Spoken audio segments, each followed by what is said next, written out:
اللہ رب العالمین والصلاة والسلام علی اشرف الانبیاء واکرم المرسلین وعلی آلہ وصحبہ ومن تبعہم بإحسان الی یوم الدین وبعد۔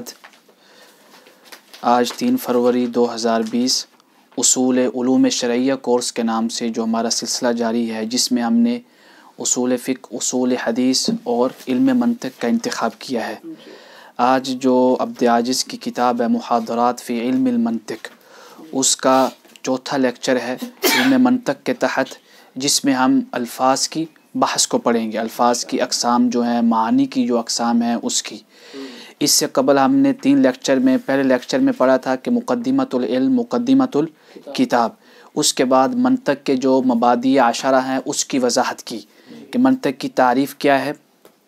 آلۃ قانونیۃ تعصم مراعاتها الذہن عن الخطأ فی الفکر۔ منطق کا موضوع کیا ہے؟ تصورات، تصدیقات من حیث یتوصل به او بها الى تصور مجہولی او تصور تصدیقی۔ ثمرہ کیا ہے؟ التجنب عن الخطأ فی الفکر۔ اس کے بعد کیا ہے کہ علم منطق کا واضح کیا ہے، اس کا نام کیا ہے، اس کی مفصل وضاحت پہلے لیکچر میں۔ دوسرے میں ہم نے پڑھا ہے کہ علم کی اقسام۔ سعد اللہ بھائی کیسے دیکھ رہے ہیں؟ خیریت؟ توجہ سے۔ اچھا، علم کی اقسام۔ علم کی کتنی اقسام ہیں؟ 2۔ یا تو علم واسطے سے حاصل ہو رہا ہے یا بغیر واسطے سے۔ علم حصولی، علم حضوری۔ حصولی کا مطلب جو واسطے کے ساتھ حاصل ہو، حضوری کا مطلب جو بغیر واسطے کے حاصل ہو۔ حصولی اور حضوری میں کیا فرق ہے؟ کہ حصولی وہ ہے، جیسے ہم نے تعریف میں کہا، بغیر واسطے کے۔ حصولی واسطے کے ساتھ، حضوری بغیر واسطے کے۔ دوسرا فرق کیا ہے کہ حضوری جو ہے یہ غیر منقسم ہے، تصور اور تصدیق اس کی اقسام نہیں ہے۔ حصولی کیا ہے؟ منقسم ہے۔ حضوری جو ہے یہ کبھی حادث ہوتا ہے اور کبھی قدیم ہوتا ہے، اور حصولی کیا ہے؟ ہمیشہ حادث ہوتا ہے۔ علم حصولی کی آگے کتنی قسمیں ہیں؟ 2، تصور اور تصدیق۔ پھر تصور اور تصدیق میں سے ہر ایک کی 2 قسمیں ہیں، تو ٹوٹل 4، یعنی تصور نظری، تصور بدیہی، تصور اور تصدیق نظری، تصدیق بدیہی۔ اس کی مفصل وضاحت ہوئی۔ تیسرے لیکچر میں تھا دلالت کی اقسام کیا ہیں۔ دلالت کی تعریف کیا تھی؟ فہم امر من امر، یا ہم کیا اس کو یہ بھی کہہ سکتے ہیں ایجاد صلۃ معتبرہ بین الدال والمدلول، یعنی جو علاقہ تناسب ہے اس کو واضح کرنا، اس کو کیا کہتے ہیں؟ دلالہ۔ جب آپ کوئی بھی چیز دلالت لیں گے تو ایک سے دوسرے مفہوم کو سمجھیں گے۔ دلالت کی یا تو لفظی ہوگی یا غیر لفظی۔ اسی طرح لفظی اور غیر لفظی میں سے ہر ایک کی کتنی قسمیں ہیں؟ 3۔ طبعی ہے، یعنی طبیعت اس پہ دلالت کرتی ہے، نہ لغہ نہ ہی عقل۔ یا عقلی ہے، یعنی طبیعت اور وضع دلالت نہیں کرتی، عقل دلالت کرتی ہے، اس کو کیا کہیں گے؟ عقلی۔ یا پھر کیا ہے؟ وضعی ہے، یعنی وضع کیا ہے، صاحب کلام نے خود وضع کیا ہے۔ اب اسی طرح لفظی طبعی، لفظی عقلی، لفظی وضعی۔ منطق کس سے بحث کرتی ہے؟ لفظیہ وضعیہ۔ کیوں ہم نے کہا کیوں منطق اس سے بحث کرتی ہے؟ اس وجہ سے کہ لفظیہ وضعیہ جو ہے یہ متفق علیہ ہے، یعنی جو لفظ کا معنی وضع کیا ہے لغت نے، سب کے ہاں وہی ہوگا، لیکن عقل میں تفاوت ہے، طبیعت میں تفاوت ہوتا ہے، تو اسی وجہ سے منطق اس سے بحث نہیں۔ کیوں؟ منطق جو ہے قواعد عامہ ہے، قواعد عامہ جس کے اندر اختلاف نہ ہو بلکہ سب کے ہاں کیا ہو؟ اتفاق ہو۔ دلالہ لفظیہ وضعیہ کی کتنی قسمیں تھی؟ 3، کہ یا تو تمام المعنی پہ دلالت کر رہی ہے تو مطابقہ، اگر جزء معنی پہ دلالت کر رہی ہے تو تضمنیہ، اور اگر لازم معنی پہ دلالت کر رہی ہے لیکن لفظ کے خارج سے ہے، یعنی لفظ کے اندر وہ معنی موجود نہیں ہے بلکہ لازم ہے، تو اس کو کیا کہتے ہیں؟ دلالہ التزامیہ۔ آج ہم پڑھیں گے یہ دلالت تھی۔ اب دلالت آپ کس سے لیتے ہیں؟ ہم نے کہا لفظیہ وضعیہ، تو ضروری ہے کہ دلالت کی وضاحت کے بعد اب ہم الفاظ کی وضاحت پڑھیں۔ الفاظ کی وضاحت کے بعد کس کی پڑھیں گے؟ معانی کی۔ پھر الفاظ اور معانی کا تعلق دلالت وہ پہلے ہی پڑھ چکے ہیں، تاکہ ہم تعریف جو ہے معرفات اس کی وضاحت ہو سکے۔ اس سے قبل آپ کتابوں میں پڑھتے ہیں کہ یہ چیز مقدم ہے، لکھا ہوتا ہے تقدیم تبعی ہے یا تقدیم شرفی ہے. کسی بھی چیز کو جو مقدم کیا جاتا ہے کتنے اسباب ہوتے ہیں. فار ایگزامپل آپ کوئی بھی کتاب لکھتے ہیں یا گفتگو کرتے ہیں یا کہیں پہ بھی آپ نے اسائنمنٹ پیش کرنی ہے تو آپ کو کیسے پتہ چلے گا کہ آپ اس گفتگو کو مقدم رکھیں گے اس گفتگو کو مؤخر کریں گے. اس کو کہتے ہیں اقسام التقدیم. اقسام التقدیم. اقسام التقدیم جو ہے 5 ہیں. یعنی 5 اعتبار سے آپ کسی بھی شے کو مقدم کر سکتے ہیں. پہلی کیا ہے؟ التقدیم العلیہ. العلیہ کیا مطلب کہ علت اور معلول. علت اور معلول مقدم کیا کرتے ہیں؟ علت کو. اس کے بعد کیا آتی ہے؟ معلول. تو کسی بھی شے کو بعض اوقات آپ تقدیم علیہ کے اعتبار سے مقدم کرتے ہیں کہ یہ شے علت ہے اس لیے ہم نے پہلے ذکر کیا ہے, یہ معلول ہے اس لیے ہم نے اس کو مؤخر ذکر کیا. اگر آپ کہتے ہیں فار ایگزامپل الشمس والضوء, یعنی شمس اور روشنی. اب آپ سے اگر کوئی سوال کرے کہ شمس کو آپ نے مقدم کیوں کیا اور ضوء کو مؤخر کیوں کیا, آپ کہیں گے ہم نے شمس کو اس لیے مقدم کیا کہ شمس علت ہے. کس کی؟ ضوء, روشنی کی, معلول کی. یہ آپ کو بہت فائدہ دیتی ہیں اسائنمنٹ کے دوران کتاب لکھتے ہوئے کسی بھی شے کو ترتیب دیتے ہوئے. الشمس والضوء. دوسری کیا ہو سکتی ہے؟ التقدیم الطبعیہ. طبعی طور پہ وہ چیز کیا ہے؟ مقدم ہے. مثلا طبعی طور پہ, یعنی آپ نے نہیں اس کو مقدم کیا, طبعی طور پہ ہی پہلے ہے. جیسے آپ نے کہا 1 اور 2, 1 اور. اب کوئی اگر آپ سے پوچھے کہ 1 کو آپ نے پہلے ذکر کیوں کیا اور 2 کو بعد میں کیوں کیا, تو آپ کہیں گے طبعی طور پہ 1 پہلے ہی آتا ہے اور 2 بعد میں آتا ہے. اس میں اور اس میں فرق کیا ہے؟ یعنی اس میں اور اس میں جو پہلا ہے, یہ جو ہے پہلا جس کو آپ نے مقدم کیا ہے وہ متاخر کے بغیر نہیں ہو سکتا. کیا سورج روشنی کے بغیر ہو سکتا ہے؟ نہیں. اس میں کیا ہوتا ہے, پہلا دوسرے کے بغیر ہو سکتا ہے. یعنی متقدم جو ہے متاخر کے بغیر ہو سکتا ہے. اگر 2 نہیں ہے تو کیا صرف 1 نہیں ہو سکتا؟ ہو سکتا ہے. لیکن جو دوسرا ہے اس میں دوسرا کس کا محتاج ہے؟ پہلے کا. اس میں بھی دوسرا کس کا محتاج ہے؟ پہلے کا. اتنا یاد رکھیں. یعنی کسی بھی شے کو آپ مقدم کر رہے ہیں تو آپ کہتے ہیں, کتابوں میں پڑھتے ہیں تقدیم علیہ ہے, تقدیم تبعیہ ہے. یہ مثال یہ بلب وغیرہ میں فٹ نہیں ہو سکتی. ہاں جی, لائٹ وغیرہ نہیں, کیونکہ یہ جو ہے علت نہیں ہے. یہ آپ کہہ بھی سکتے ہیں, علت تو روشنی معلوم. ہاں آپ کہہ بھی سکتے ہیں کہ اگر بلب نہیں ہے, لائٹ نہیں ہے تو روشنی ہم نہیں لے سکتے. تو یہ علت معلول کا ہو سکتا ہے, یعنی تقدیم علیہ. ایک دوسرے کے مثلا آپ کہہ دیں المصباح والضوء. آپ نے کوئی اسائنمنٹ لکھی, کوئی کتاب لکھی, اس میں آپ نے 2 چیزوں کا ذکر کرنا تھا کہ دونوں میں کیا فرق ہے.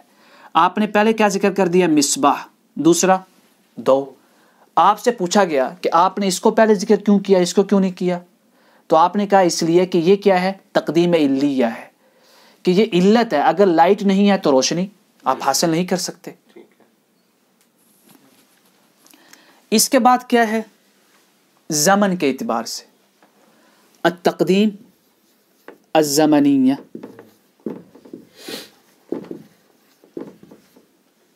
مثلا آپ نے پہلے کیا کہا؟ الاب، الابن. آپ نے کہا علی، عمر، علی، عمر. آپ سے پوچھا گیا کہ آپ نے اب کو مقدم کیوں کیا؟ آپ نے کہا تقدیم زمانی کے اعتبار سے، کہ اب کا زمانہ پہلے ہے اور بیٹے کا بعد میں. آپ نے لسٹ بنائی، لسٹ ناموں کی. آپ نے علی کو پہلے رکھا، عمر کو بعد میں رکھا. کلیئر؟ تو اب اگر آپ سے کوئی پوچھے کہ یار آپ نے علی کو پہلے کیوں رکھا اور عمر کو بعد میں کیوں رکھا ہے، آپ کہیں گے علی سینئر ہے، عمر جونیئر ہے، کہ علی پہلے آیا ہے یونیورسٹی میں اور عمر بعد میں. تو جو سینئر ہم نے اس کو پہلے رکھا اور جو جونیئر ہے ان کو بعد میں. یعنی کوئی بھی چیز ترتیب دیتے ہوئے آپ کے پاس کوئی عقلی وجہ ہونی چاہیے. ہمارے اکثر لوگ کیا کرتے ہیں، کوئی بھی چیز لسٹ بناتے ہیں یا کتاب لکھتے ہیں، مقدم کو مؤخر کر رہے ہوتے ہیں، مؤخر کو مقدم کر رہے ہوتے ہیں، جس سے پڑھنے والوں کو اور سننے والوں کو اور دیکھنے والوں کو مشکل ہوتی ہے کہ یار یہ متقدم کیوں ہے، یہ متاخر کیوں ہے. اور کیا ہے؟ رتبی، رتبہ کے اعتبار سے. کلیئر؟ یعنی کس چیز کا رتبہ پہلے ہے اور کس کا بعد میں ہے. فار ایگزامپل یہ جو رتبہ ہے، یہ جو تقسیم ہے، یہ دو ہوتی ہیں، یا حسی یا عقلی. حسی کی کتنی قسمیں ہوتی ہیں؟ یا طبی، یعنی حس سے مطلب وہ آپ کو چیز نظر آ رہی ہے کہ یہ پہلے ہے اور یہ سر. اگر آپ دیکھیں سر پہلے ہے، اس کے بعد گردن ہے، تو آپ کو نظر آ رہی ہے تقدیم. تو یہ کیا ہے؟ حسی ہے. صحیح، رتبی یعنی رتبے میں. حسی جو ہے یا طبعی ہوگی، کیا ہوگی؟ طبعی یا وضعی. یعنی حسی ہے لیکن آپ نے وضع کیا، آپ نے رکھا ہے. مثلا میں نے، یہ حسی چیز ہے نا، طبی طور پہ تو دونوں ایک دوسرے سے مقدم نہیں ہیں، دونوں ایک دوسرے سے متقدم نہیں ہیں، لیکن آپ نے حسی طور پہ کیا کیا؟ وضع کیا. پہلے اس کو رکھا پھر اس کو رکھا. تو یہ نظر آ رہی نہیں آ رہی؟ حسی طور پہ آپ نے پہلے چیزیں رکھی. بعض اوقات آپ مثلا کتابیں رکھتے ہیں، کتابیں کیا عقلی ہیں؟ مثلا آپ نے شروع میں کیا رکھا؟ قرآن کریم، پھر حدیث. اس کو کیا کہتے ہیں؟ تقدیم حسی، یعنی نظر آ رہی ہے. اب یا طبعی ہوگی، یعنی اس کی طبیعت ہی ہے، آپ کا کوئی دخل نہیں ہے. جیسے سر مقدم ہے، آپ کا کوئی دخل نہیں ہے. دوسرا کیا؟ وضعی، آپ کا دخل ہے. جیسے امام کو مقتدیوں کے آگے کھڑا کرتے ہیں، حسی طور پہ ہے لیکن طبعی نہیں ہے، وضعی ہے. وضع کس نے کیا ہے؟ شریعت نے. کس نے وضع کیا ہے؟ نہ کہ طبیعت نے. تو کتابوں کی ترتیب بھی وضعی ہوئی. ہاں جی، لیکن حسی ہے. یعنی ہم نے کہا حسی وضعی. عقلی، اس طرح عقلی کی کتنی قسمیں ہیں؟ طبعی یا وضعی. طبعی مطلب کیا ہے کہ طبی طور پہ ہی وہ مقدم ہوتا ہے، لیکن عقل میں یہ چیز آتی ہے. جنس کو نو پہ مقدم کرتے ہیں، جنس کو. تو جنس مقدم کس اعتبار سے ہے؟ عقلی اعتبار سے، کیونکہ نظر نہیں آ رہی، اس اعتبار سے عقلی ہے. طبعی کس اعتبار سے ہے؟ کہ آپ کا کوئی دخل نہیں ہے اس میں، آپ نے جنس کو نو پہ مقدم نہیں کیا، جنس خود بخود ہی متقدم ہے اور نو متاخر، یعنی وجود میں. عقلی وضعی کیا ہے؟ یہ جو آپ کتاب لکھتے ہیں، کتاب میں آپ پہلے کیا لکھتے ہیں؟ اس کتاب کا جو عنوان ہے اس کو آپ لکھیں گے، یعنی ماہیات و مفردات البحث، یعنی وہ جو مفرد، جو سنگل ورڈ ہیں، اس کے اندر ہر ورڈ کا جو تعریف کریں گے وہ فصل آپ پہلے قائم کرتے ہیں، پھر اس کے بعد دوسری فصل. یہ جو آپ ترتیب دے رہے ہیں کہ آپ نے یہ پہلے کیوں مقدم کیا، یہ آخر میں کیوں رکھا، یہ عقلی ہے لیکن وضعی ہے، یعنی آپ نے وضع کیا ہے. طبیعی طور پہ یہ مقدم یا متاخر نہیں تھے. پہلا باب دوسری جگہ بھی آ سکتا ہے. عقلی اعتبار سے کیسی ہوئی؟ عقلی اعتبار سے اس لیے کہ حس میں نہیں ہے، آپ دیکھ نہیں سکتے، آپ نے خود اپنے ذہن سے اس کو متعین کیا ہے. آخری کیا ہوتی ہے؟ آخری التقدیم الشرفی، التقدیم شرف یعنی مقام کے اعتبار سے. یہ مرتبہ کیا مطلب؟ یعنی تقدیم و تاخیر کے یعنی مکان کے اعتبار سے. شرفی مطلب مقام کے اعتبار سے کہ جو مقام ہے آپ کا. مثلا اثبات اور نفی میں اشرف کیا ہوتا ہے؟ اثبات. وجود اور عدم میں اشرف کیا ہوتا ہے؟ وجود، یعنی جو چیز وجود ہے. اب اگر آپ پہلے ذکر کرتے ہو وجود کا، آپ کہتے ہو تعریف الوجود، پھر آپ کہتے ہو تعریف العدم. اب اگر کوئی آپ سے پوچھے یار یہ آپ نے وجود کو پہلے کیوں رکھا، عدم کو کیوں نہیں رکھا، حالانکہ عدم تو پہلے ہوتا ہے پھر وجود ہوتا ہے. ایسے ہی ہے. کلیئر؟ آپ کہیں گے آپ جو بات کر رہے ہو کس اعتبار سے کر رہے ہو؟ طبعی اعتبار سے. میں جو تقدیم کر رہا ہوں وہ شرفی اعتبار سے کر رہا ہوں. اسی طرح مثلا آپ نے پہلے کیا لکھا؟ مرکب، پھر کیا لکھا ہے؟ مفرد. وہ آپ سے کہتا ہے یار مفرد پہلے ہوتا ہے پھر مرکب ہوتا ہے، ٹھیک. یعنی تقدیم کیا ہونی چاہیے؟ یہ دیکھیں تقدیم طبعی، ٹھیک ہے. یہ مفرد پہلے ہے پھر ہی مرکب بنے گا. ٹھیک ہے. آپ نے مرکب پہلے کیوں رکھا اور مفرد بعد میں؟ شرف کے اعتبار. شرف کیوں؟ وہ کہتے ہیں کہ جب آپ مرکب کی تعریف کرتے ہیں علم منطق میں تو لفظ لا نہیں آتا، یعنی حرف نفی نہیں آتا. لیکن جب آپ مفرد کی تعریف کرتے ہیں تو حرف نفی آتا ہے تعریف میں، ابھی جو ہم پڑھیں گے. تو جس کے اندر نفی آئے وہ متاخر ہوتا ہے، اور جس کے اندر نفی نہ آئے وہ کیا ہوتا ہے؟ متقدم. شرف کے اعتبار سے. کیوں؟ کہ اس میں اثبات ہے. یہ رتبی اور شرفی تھوڑا ہے، یعنی ہاں تھوڑا ڈاؤٹ ہے، یعنی قریب المفہوم ہے. لیکن رتبی میں میں نے اس لیے کہا ہے کہ مکان کے اعتبار سے آپ ذہن میں رکھیں. شرفی جو ہے مقام کے اعتبار سے. ہاں مکان کے اعتبار سے. مثلا کوئی مثال یعنی جیسے ابھی ہم نے اس کی مثالیں کافی دی ہیں. حصی طبعی کی تقدیم الراس علی العنق، ٹھیک ہے. صحیح، یعنی سر کا مقدم ہونا مکان ہے نا، ٹھیک ہے. یہ ہے. لیکن یہ کیا ہے؟ شرف، یعنی ذہن میں جو چیز ہے وہ کیا ہے؟ آپ کا مقام و مرتبہ.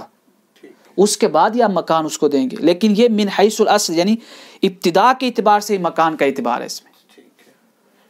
یہاں پہ کوئی ڈاؤٹ ہو؟ یعنی تقدیم شرفی. اب آپ جب کتابیں کھولیں گے وہ کہتے ہیں یہاں پہ تقدیم شرفی ہے، یہاں پہ تقدیم علی ہے، یہاں پہ تقدیم طبعی ہے، یہ تقدیم عقلی ہے، تقدیم رتبی ہے. تو جو ہماری عام زبان میں بولا جاتا ہے کہ کچھ نہ ہونے سے کچھ ہونا بہتر ہے، تو یہ اثبات و نفی یا تقدیم شرفی کی بات ہے. کچھ نہ ہونے سے یہ تو ایک جملہ ہے، لیکن ترکیب اجزاء ہیں. یہ تو ہم بات کر رہے ہیں انفرادیت کی، دونوں چیزوں کو الگ الگ بیان کرنا. ترکیب اجزاء تو پھر وہ قواعد ترکیب کے مطابق آئیں گے. نہ ہونے سے کچھ ہونا بہتر ہے، تو اثبات ہاں، یعنی آپ کہہ سکتے ہیں یہ شرف کے اعتبار سے. اثبات اور نفی کے اعتبار. اللہ مفتار، یعنی نہ ہونے سے کچھ ہونا بہتر ہے. مطلب کیا ہے کہ اثبات کیا افضل ہے. چلو یار کچھ تو کر دو. کہتے نہیں نہ آنے سے بہتر ہے لیٹ آنا، بجائے یہ کہ آپ چھٹی کر لو، چلو آخری منٹ میں پہنچ جاؤ، کچھ تو آنا ہوگا.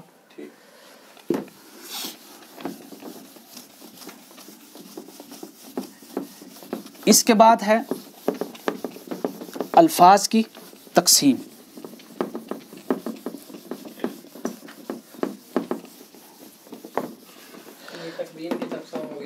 ہاں جی، اقسام الالفاظ. اقسام الالفاظ. سوال یہ ہے، میں نے کیا لکھا ہے؟ الفاظ. ہم نے کیا کہا منطق میں؟ وہ لفظ کی بحث ہوتی ہے جو معنوی ہو. تو آپ نے یہ کیوں نہیں لکھا اقسام الالفاظ المستعمل؟ اس کو کہتے ہیں احتباک. احتباک مطلب کیا ہے؟ جب ہم نے لفظ ذکر کر دیا ہے تو منطق ہے تو یہ دلالت کرتا ہے کہ یہاں پہ معذوف مستعمل ہے. تو یہاں پہ جس لفظ کی اقسام کی بات ہوگی وہ کون سا ہے؟ جس کا معنی ہے، محمل لفظ کی وضاحت نہیں ہے. یہ جو لفظ ہے، جو الفاظ ہوں گے اس کا جز یعنی اجزاء ہیں. الفاظ اجزاء سے مرکب ہوتا ہے. اس کا جز یا تو معنی پہ دلالت کرتا ہے یا معنی پہ دلالت نہیں کرتا. اگر معنی پہ دلالت کرتا ہے تو کیا کہتے ہیں؟ مرکب. اور اگر معنی پہ دلالت نہیں کرتا تو مفرد. مثلا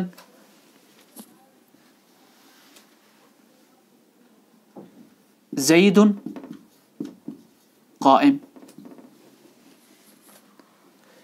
یہ کیا ہے؟ زید.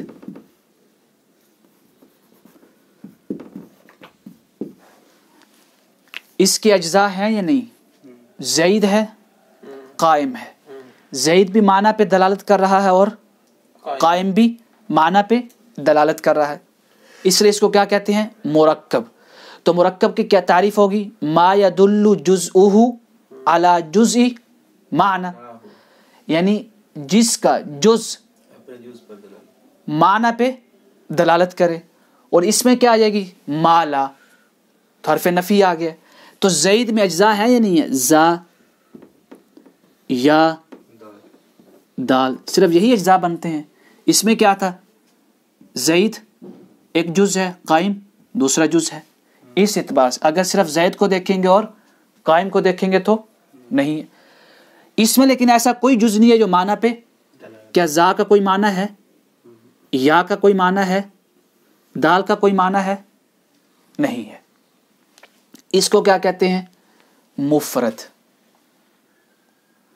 مرکب کہ جس کا جز دوسرے جز پہ دلالت کرے، مفرد جس کا جز دوسرے جز پہ دلالت نہ کرے.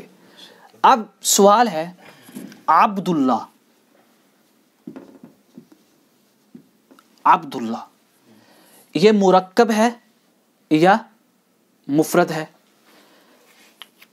پہلے یہ چیز سمجھیں. مرکب کی شروط، مرکب کی شروط یہ آ رہا ہے؟ جی آ رہا ہے.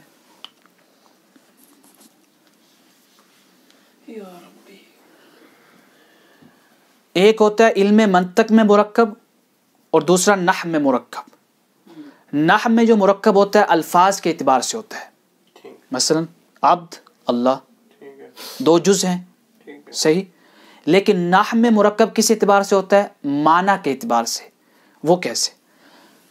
علم منطق میں مرکب کی پہلی شرط کیا ہے؟ اس کا جز ہو. علم منطق میں مرکب سے مراد کیا ہے؟ علم منطق میں مرکب کہتے ہیں معنی کے اعتبار سے، لفظ کو نہیں دیکھتے، معنی کو. ٹھیک ہے، منطق میں. اور نحو میں الفاظ کو دیکھتے ہیں کہ الفاظ کے اعتبار سے مرکب. ابھی آپ کو سمجھ آ جائے گی کہ عبداللہ علم منطق میں مرکب ہے یا مفرد ہے. ابھی سمجھیں. صرف اس کی پہلی شرط کیا ہے مرکب ہونے کے علم منطق میں؟ ان یکون لہو جزء. پہلی شرط کیا ہے؟ جز ہو. جز ہے یا نہیں ہے؟ ہے. ابھی اسی پہ دیکھتے آئیے گا. نمبر 2، ان یدل جزءہ علی جزء معنی، کہ اس کا جو جز ہے معنی پہ دلالت کرے. جز یہ ہے اور یہ ہے، معنی پہ دلالت کر رہا ہے یا نہیں کر رہا؟ دو شرطیں پائی گئی یا نہیں پائی گئی؟ تیسرا کیا ہے؟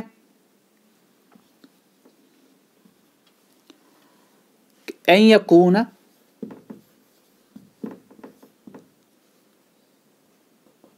المعنی للموضوع لہ. یہ سمجھے، وہ جو معنی آپ لے رہے ہیں کیا ہے؟ جو معنی آپ لے رہے ہیں وہ اسی معنی میں لیں جس معنی میں اس کو وضع کیا گیا ہے، کسی اور معنی میں نہیں. اب دیکھیں، عبداللہ وضع کس اعتبار سے کیا گیا؟ صفت کے اعتبار سے. اللہ کی عبادت کرنے والے کو کیا کہتے ہیں؟ عبداللہ. ایک ہے اس اعتبار سے. لیکن اگر آپ استعمال کرتے ہیں کس میں؟ نام کے طور پہ. مثلا جی انور بائی کا نام کیا ہے؟ عبداللہ. قطع نظر اس سے کہ یہ ان کی صفت ہے عبادت کرتے ہیں نہیں کرتے، نماز پڑھتے ہیں نہیں پڑھتے، اس اعتبار سے نہیں، صرف نام ہے، نام۔ اب عبداللہ کا استعمال کتنی چیزوں میں ہو گیا؟ صفت اور علم، یعنی عبداللہ کو کتنے معنی میں استعمال کیا جا رہا ہے؟ دو میں، صفت کے اعتبار سے بھی اور علم کے اعتبار سے بھی۔ عبداللہ وضع کس کے لیے کیا گیا تھا؟ اللہ مفتح علیک، صفت کے لیے۔ اگر آپ اس کو کس کے معنی میں استعمال کرتے ہیں؟ علم میں، تو شرط نہیں پائی گئی کہ آپ نے جو معنی مراد لیا ہے وہ موضوع نہیں ہے۔ موضوع مطلب اس کے لیے وضع نہیں کیا گیا تھا، آپ نے دوسرا معنی لیا ہے۔ صحیح۔ تو علم منطق میں اگر کوئی آپ سے پوچھے یہ مرکب ہے یا مفرد ہے، آپ اس کو جواب ڈائریکٹ نہیں دیں گے کہ مفرد ہے، آپ کہیں گے اگر آپ مراد لیتے ہیں صفت تو مرکب ہے، یعنی صفت مراد لیتے ہیں تو کیا ہے؟ کیوں؟ یہ ایک عقلی چیز ہے، اگر آپ نے صفت مراد لیا ہے تو ضروری ہے موصوف بھی ہو، مثلا زید عبداللہ، تو ہو نہیں گیا مرکب، یعنی زید کیا ہے؟ موضوع، اور یہ کیا ہے؟ محمول، یعنی صفت ہے۔ لیکن اگر آپ اس کو کہتے ہیں کہ اگر آپ کسی کا نام لے رہے ہیں کہ عبداللہ کوئی شخص ہے، عبداللہ، تو آپ کہیں گے مفرد ہے، مرکب نہیں ہے۔ علم نحو میں عبداللہ بطور علم، بطور کسی ذات کا نام، کسی شخص کا نام، علم نحو میں تو مرکب ہے، علم منطق میں مرکب، علم منطق میں کیا کہلائے گا؟ مفرد۔ شرط سمجھ آ گئی؟ یہ بڑی کتابوں میں پڑھیں گے، ہو سکتا ہے آپ کو مفہوم تھوڑا سا غموض میں ملے، کیونکہ بڑی کتابیں پھر جب بڑے درجے میں جاتے ہیں تو آپ کو آسان لگتی ہیں۔ چوتھا معنی کیا ہے؟ چوتھی شرط، یہ آپ نے پہلی شرط کیا لکھی ہے؟ پہلے ہم اس کو مکمل کر۔ چوتھی شرط کیا ہے؟ کہ جو معنی ہے ان یکون المعنی دلالہ مقصودہ، دلالہ مقصودہ، کیا مطلب؟ کہ آپ جو معنی مراد لے رہے ہیں وہی آپ کا مقصود بھی ہے، یہاں پہ وہی آپ کا مقصود بھی ہے۔ اس کو سمجھیں، حیوان ناطق، حیوان ناطق، اگر کوئی آپ سے پوچھے یہ مفرد ہے یا مرکب ہے؟ حیوان ناطق، دونوں جز معنی پہ دلالت کر رہے ہیں۔ معنی کیا ہے؟ کہ حیوان کیا ہے؟ ناطق ہے، یعنی قوت فکری ہے اس کے پاس۔ لیکن کیا مقصود یہ ہے؟ مقصود یہ ہے، مقصود ہے انسان۔ مقصود کیا ہے؟ انسان۔ اگر حیوان الناطق آپ معنی لیتے ہیں صحیح، تو ضروری ہے کہ دلالہ مقصودہ ہو انسان، اس اعتبار سے یہ کیا ہوگا؟ مرکب۔ لیکن اگر آپ صرف مجرد حیوان الناطق بولتے ہیں تو کیا ہوگا؟ مفرد۔ ہم نے پڑھا تھا قول شارع کسے کہتے ہیں؟ یعنی مفرد کے ذریعے مفرد تک پہنچنا، یعنی تصور تک پہنچائے، تو تصور تو ادراک المفرد ہے۔ ایک مثال ہے، الانسان حیوان ناطق، یہ انسان کیا ہے؟ مجہول تصوری، مجہول تصور، یہ سارا کیا ہے؟ معلوم ہے تصوری۔ اب آپ سوال کریں علی بھائی یہ معلوم ہے تصوری کیوں ہے، تصدیقی کیوں نہیں؟ میں جواب دوں گا کہ ہم اس کو معلوم ہے تصوری اس لیے کہہ رہے ہیں کہ تصور کا معنی کیا ہوتا ہے؟ مفرد کا ادراک کرنا۔ حیوان الناطق یہاں پہ جو ہے نا مقصود وہ انسان ہے، کیا ہے؟ تو انسان، لفظ انسان کیا ہے؟ مفرد ہے۔ دلالہ مقصودہ کیا ہے؟ مفرد ہے۔ لیکن اگر آپ دلالہ مقصودہ نہیں لیتے، صرف اتنا لیتے ہیں، صرف یہ، ہم صرف اس کی بات کر رہے ہیں کہ اگر صرف حیوان الناطق لیں تو مراد کیا ہے؟ انسان۔ انسان مراد ہے، یعنی دلالہ مقصودہ کیا ہے؟ انسان۔ اگر صرف آپ انسان نہیں لیتے، صرف حیوان ناطق ہے، تو آپ کیا کہیں گے؟ مفرد ہے۔ کیوں مفرد ہے؟ کیونکہ یہ مقصود نہیں ہے۔ مقصود کیا ہے؟ الانسان۔ اس کو کہتے ہیں مرکب فی قوت المفرد۔ اب یہاں پڑھتے ہیں، یہاں پہ کوئی ڈاؤٹ ہو، یہ بڑی اہم ہے شروط۔ پہلے شرط کیا ہے؟ کہ جز ہو۔ یہ کس کی شروط ہے؟ مرکب کی شروط علم منطق میں۔ پہلی شرط جز ہو، دوسری شرط اس کا جز معنی پہ دلالت کرے، تیسری شرط معنی پہ جو دلالت کر رہا ہے وہ معنی کے لیے وضع کیا گیا اسی معنی پہ دلالت کرے، جیسے ہم نے عبداللہ سے سمجھایا۔ پھر جس معنی پہ دلالت وہ کر رہا ہے وہ دلالہ مقصودہ بھی ہو، ہاں دلالہ مقصودہ بھی ہو۔ تو یہ کس کی ہیں؟ مرکب کی شروط۔ جزءہ علی جزء معناه، ان یکون المعنى للموضوع له، یا ان یکون معنى الموضوع له، ان یکون المعنى دلالہ مقصودہ۔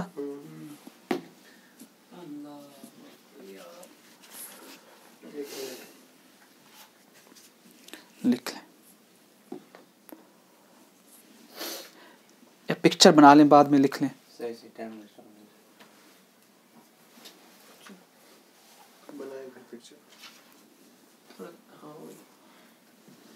ٹھیک ہے، روک دیا آپ نے؟ روک دیا۔ چل رہا ہے۔ پکچر بنا لیں اس کی، پھر چلیں۔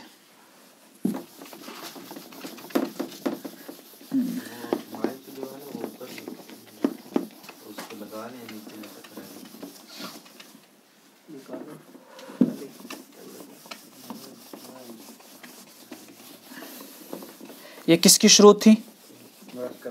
مرکب کی۔ اب ایک ہے، یعنی الفاظ کی کتنی قسمیں ہیں؟ مرکب، مفرد۔ اب مفرد کی جو قسم ہے کس کے اعتبار سے؟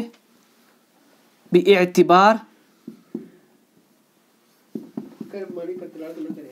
النظر، ہاں جی،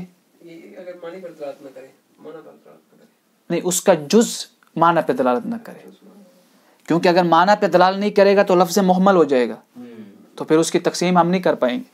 باعتبار النظر الی المعنی، کس کے اعتبار سے؟ نظر الی المعنی، یعنی جو ہم تقسیم پڑھ رہے ہیں یہ تقسیم کس کی تھی؟ الفاظ کی، مرکب اور مفرد۔ اب یہ تقسیم کس کی ہے؟ معنی کی۔ کس کی؟ معنی کی۔ معنی جو آپ نے بولا ہے، سمجھیں اس کو، آپ نے کسی چیز کا معنی بولا ہے، یا تو اس کے نیچے مفہوم میں اشتراک آ رہا ہے یا نہیں آ رہا، یعنی ایک سے زائد افراد ذہن میں آ رہے ہیں یا نہیں آ رہے۔ تو کتنی قسمیں؟ اگر نہیں آ رہے تو کیا ہے؟ جزئی۔ اگر آ رہے ہیں تو کلی۔ مثلا زید، کیا ہے؟ زید۔ جب آپ نے لفظ زید بولا ہے تو کیا زید کے علاوہ اور بھی افراد ذہن میں آئے؟ ایک ذات مشخص آپ کے ذہن میں آئی، اس کو کہتے ہیں جزئی۔ تعریف عربی میں کیا ہوتی ہے؟ ما یمنع تصور معناہ من وقوع الشریکۃ فی، یعنی جس کے معنی کا آپ نے تصور کیا ہے اس سے آپ اشتراک نہیں لے سکتے، یعنی ذہن میں اشتراک نہیں آ رہا۔ کلی کیا ہے؟ ما لا یمنع تصور معناہ من وقوع الشریکہ، کہ جس کے مفرد کے معنی کا آپ نے تصور کیا ذہن میں، جیسے ہی معنی کا تصور کیا تو آپ کے ذہن میں کئی افراد آئے ہیں، ایک ذات نہیں کئی افراد آئے ہیں، تو اس کو کیا کہتے ہیں؟ کلی۔ مثلا انسان، جب آپ نے لفظ انسان بولا ہے تو کیا کوئی ذات ایک آئی ہے یا کئی افراد آئے ہیں؟ اس کو کہتے ہیں کلی۔ اب اگر کوئی آپ سے پوچھے زید مفہوم ہے کلی ہے یا جزئی ہے، آپ کہیں گے جزئی ہے۔ ہم پہلے یہ کلیئر کر لیں، معنی جو ہے نا، یعنی معنی کا محل کیا ہے؟ معنی کا اقسام المعنی باعتبار المحل، مفہوم، مصداق۔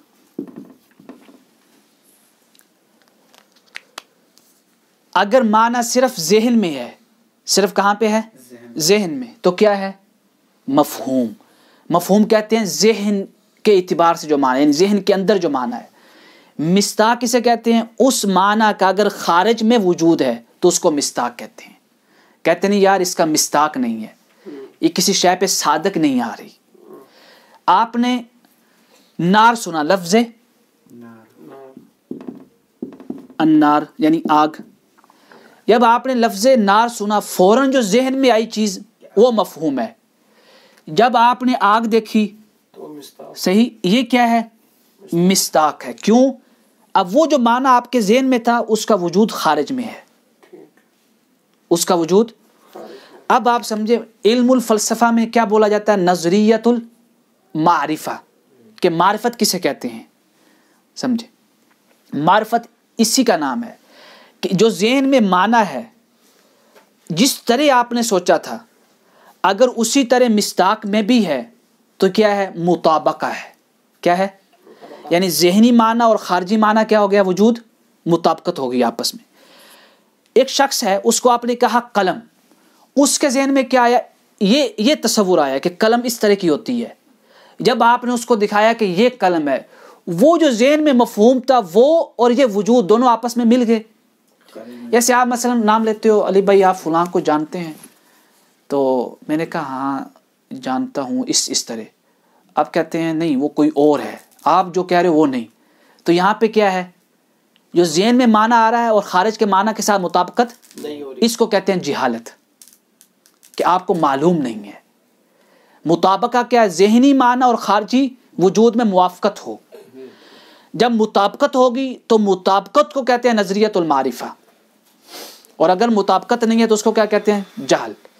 اب دیکھ، جزئی یعنی ذہن میں جس کا آپ کا معنی آیا ہے، اگر اور افراد کی شرکت نہیں آ رہی ذہن میں تو کیا ہے؟ جزئی ہے، اور اگر آ رہی ہے تو کلی۔ اب اگر کوئی آپ سے کہے اقسام الالفاظ، الفاظ یہاں پہ کیا ہے؟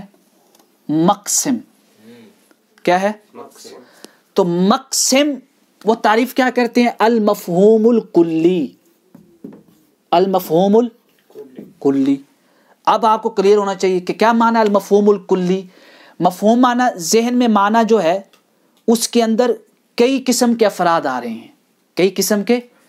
تو جب ہم نے کہا کہ الفاظ مفہوم کلی ہے تو لازم ہے کہ الفاظ کے آگے تقسیمات ہوں، اقسام ہوں، تبھی مفہوم کلی ہوگا، جو جزئی بنیں گی۔ اللہ مفتح علیک۔ اب آپ کوئی کہ مفہوم جزئی ہے، بعض اوقات جب آپ پڑھتے ہیں وہ کہتے ہیں کہ یہ جو لفظ ہے یہ جو ہے مفہوم کلی نہیں ہے، مفہوم جزئی ہے۔ اب آپ کو سمجھ جانا چاہیے، خاص کر جب تقسیم کے باب میں وہ مناقشہ کر رہے ہوں تو جب وہ کہتا ہے نہیں مفہوم کلی نہیں یہ مفہوم جزئی ہے، وہ آپ سے کہنا یہ چاہ رہا ہوتا ہے کہ جو تقسیم آپ نے اس کی بنائی ہے وہ بنتی نہیں ہے، کیونکہ مفہوم کیا ہے؟ جزئی ہے۔ جزئی کا مطلب کیا ہے؟ کہ اشتراک نہیں ہوگا اس میں۔ کلی کا مطلب کیا ہے؟ اشتراک، یعنی اور بھی اجزاء اس میں، یعنی وہ کئی اجزاء میں ہے، یہ معنی ہے کلی اور جزئی۔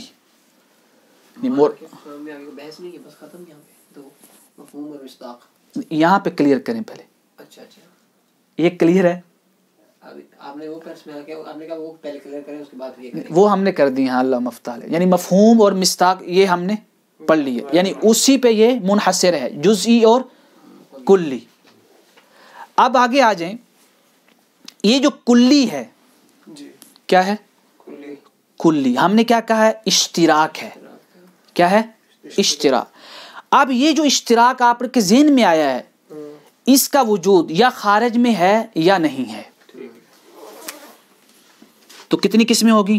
دو، لہو وجود فی الخارج، لیس لہو وجود فی الخارج۔ آپ نے سوچا اسود اور ابیض اسود اور ابیض. ذہن میں کیا آیا کہ جمع ہو سکتے ہیں. ذہن میں آیا نہیں آیا؟ یعنی اسود اور ابیض جمع ہو، لیکن خارج میں وہ نہیں ہے. کیا خارج میں ایک ہی شے ایک ہی وقت میں ایک ہی زمانے میں ایک ہی مکان میں اسود اور ابیض ہو سکتی ہے؟ یعنی بلیک اور وائٹ ہو سکتی ہے؟ نہیں. یا وائٹ ہوگی یا بلیک. تو یہ اس کا وجود ہی نہیں ہے خارج میں. کیوں وجود نہیں ہے؟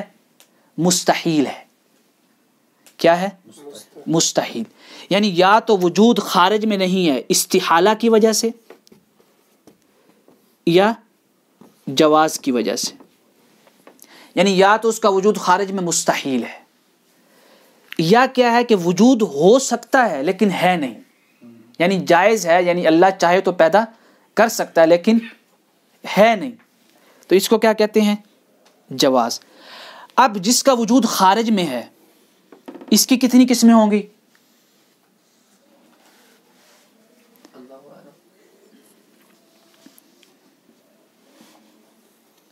یا ایک ہے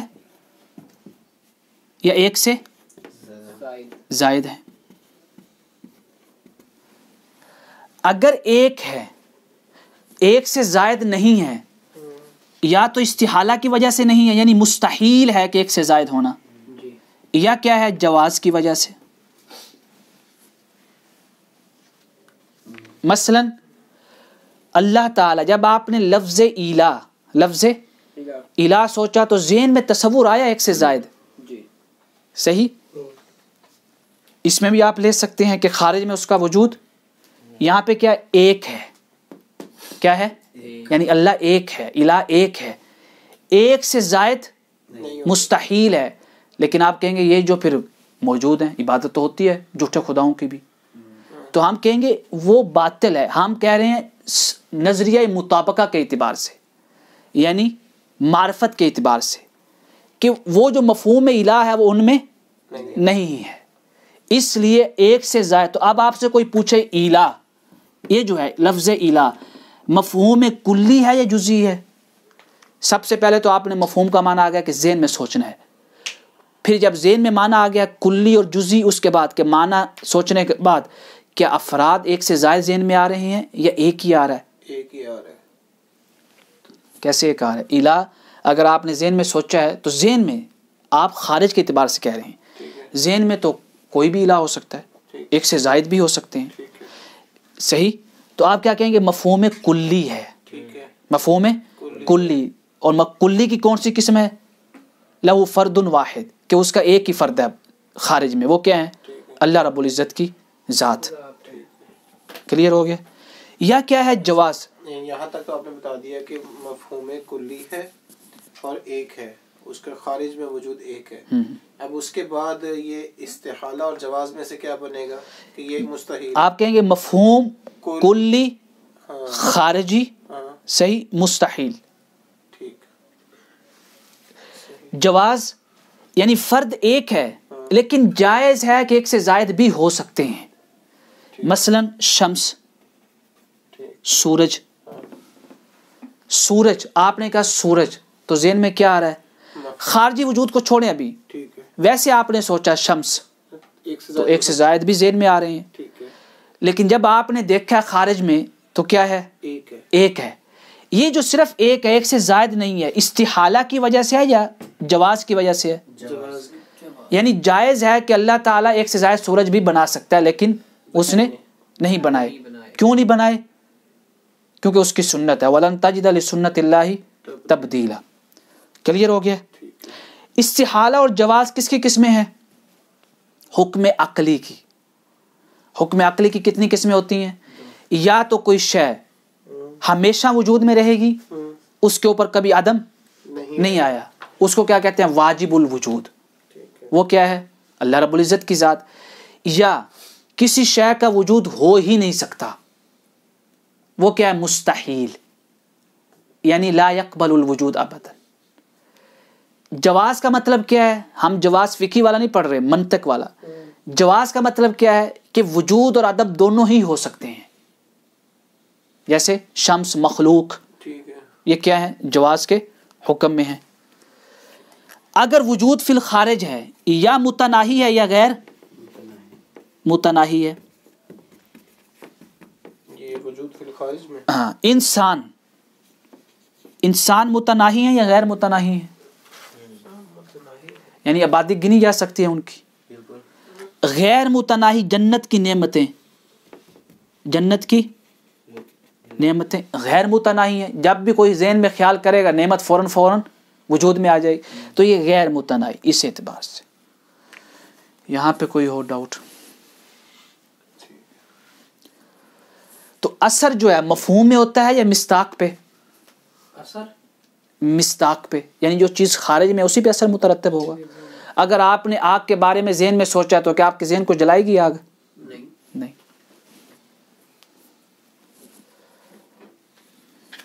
اثر کے بارے میں تھوڑا بتائیے گا. یعنی مفہوم اور مصداق. جب آپ یعنی وہ جو چیز آپ سوچ رہے ہیں اس کا اثر ہوگا آپ کی ذات پہ یا نہیں. اگر آپ نے مفہوم لیا تو اثر نہیں ہے. مصداق ہے تو پھر اثر ہے. مطلب کیا ہے کہ مصداق پہ اثر مترتب ہوتا ہے اور مفہوم پہ نہیں ہوتا. اس لیے کیا کہا شریعت نے کہ جو چیز ذہن میں ہے اس پہ پکڑ نہیں ہے، لیکن جب خارج میں آ گئی تو اثر مترتب ہوگا. وہ کیا؟ عقاب اور یعنی سزا اور جزا. یہ معنی متناہی کی مثال انسان اور غیر متناہی کی مثال جنت کی نعمتیں. کلیئر؟ کیا کتنا ٹائم ہو گیا؟ 46. اس کے بعد ہم نے یہ جو تقسیم کی ہے مفرد مرکب، مفرد مرکب، یہ کس کی تقسیم ہے؟ لفظ کی. کس کی ہے؟ لفظ کی. اور جو ہم نے کی ہے جزئی کلی کی تقسیم، یہ کس کی ہے؟ معنی کی. یہ بات یاد رکھیں. جزئی کلی کے معنی کیا ہے؟ یہ تو مفرد کی تعریف نہیں کی. مفرد کی ہم نے کہا مفرد کی تقسیم بے اعتبار نظر الی المعنی، یعنی معنی کے اعتبار سے. مرکب اور مفرد، مرکب اور مفرد حقیقتاً کس کے اوپر بولا جاتا ہے؟ لفظ کے اوپر. لفظ مرکب ہے، لفظ معنی مرکب، معنی مفرد نہیں کہتے. لیکن اگر معنی کے اوپر بولیں، معنی پر مجازن، اگر کتاب میں لکھا ہو کہ معنی مفرد ہے، معنی مرکب ہے، تو یہ مجازی معنی ہے. کیا معنی ہے؟ مجازی. اسی طرح کلیہ جزئیہ، یہ حقیقتاً کس کے اوپر اطلاق ہوتا ہے؟ معنی کے اوپر. کس کے اوپر؟ ہم نے کہا تھا نا کہ کلی اور جزئی کس کی تقسیم ہے؟ معنی کی، یعنی مفرد کی معنی کے اعتبار سے. لیکن اگر ہم کہتے ہیں لفظ کلی ہے اور لفظ جزئی ہے تو یہ مجازن ہے. کیوں مجازن ہے؟ کہ لفظ معنی کے اوپر دلالت کرتا ہے.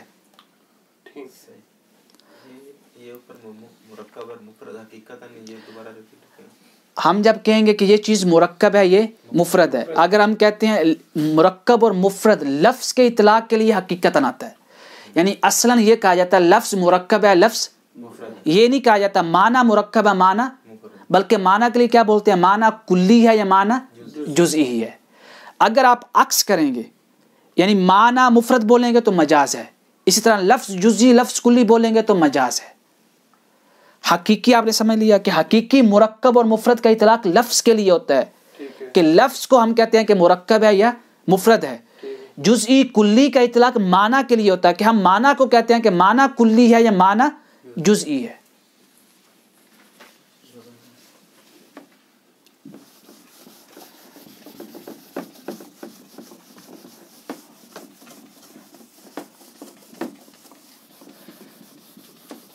ہم نے کلی کی تقسیم کس کے اعتبار سے یہ پڑھی تھی؟ وجود فی الخارج، یعنی اس کا وجود فی الخارج ہے یا نہیں. یہ دیکھ الفاظ کی اقسام کتنی ہوگی؟ مفرد اور مرکب. آگے مفرد کی قسمیں کتنی ہوگی؟